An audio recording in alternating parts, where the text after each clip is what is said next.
you would get a pro card.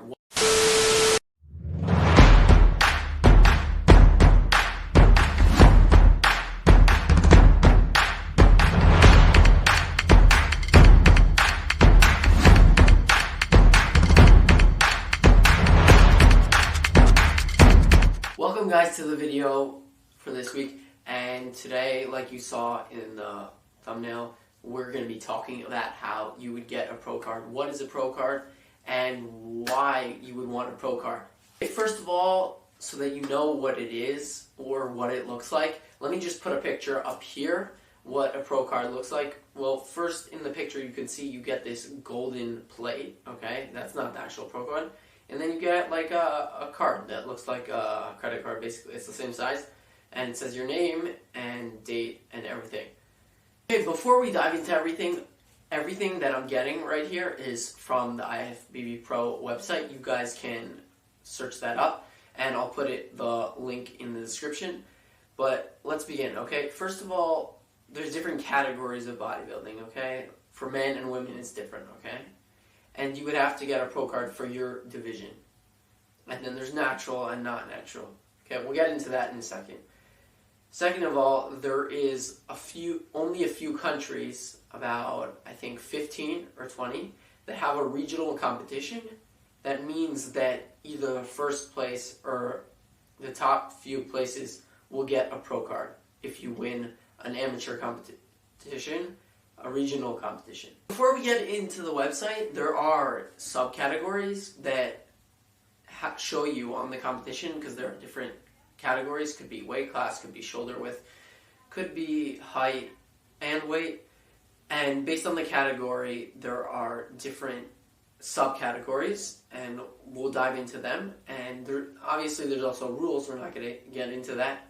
You could read that from the link in the description. But let's dive into the categories. The first category or division of bodybuilding is men's bodybuilding, the open division basically. And that one, the subcategories are divided by weight, lightweight, heavyweight, whatever. And each competition is allowed to have anywhere between 2 to 7 categories. And let's move to the next category. Okay, the next category is women's bodybuilding, and women's bodybuilding is divided by weight again.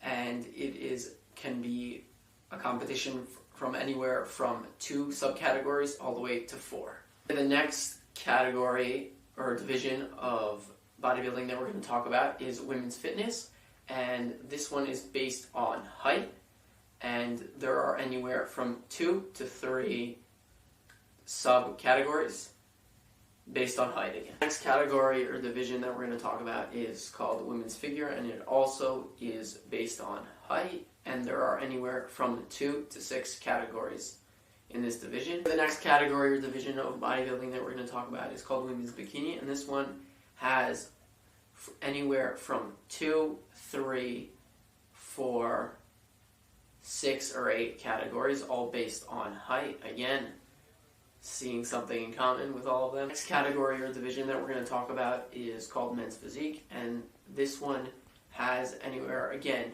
from 2, 3, 4, 6, or 8 categories in a competition, and they are all based off of height.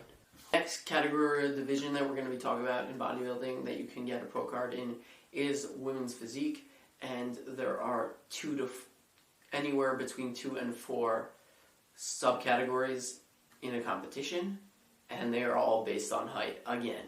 The next category or division in bodybuilding that you could receive a pro card in is men's classic physique. We'll get back to that in a second when I want to show you something.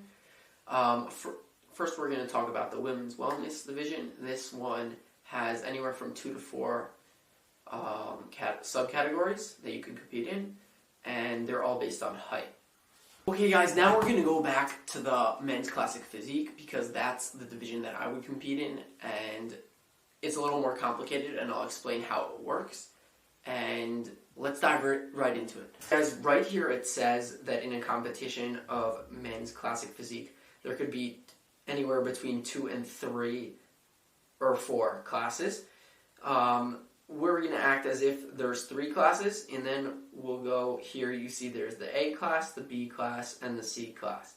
Okay, and then the D if there was. Okay, so I'm 1.75 meters, okay? So I could be ruled in the B class. And within the B class, you go to the B class and you see, based on your exact height, you're allowed to weigh a certain amount, okay? So I weigh, this is over and up to including 5'9", which is 175 centimeters. That means that you would be allowed to weigh up to and including 190 pounds, 85 kilo. And I'm in between 75 and 76, so the thing is, they could rule me either way. And here there's the up, if they ruled me in the above category, then I would be up to including 197 or 89 kilo. I really appreciate it if you watched until now, and don't forget, smash that like button. It helps the algorithm, which helps the channel, which helps me.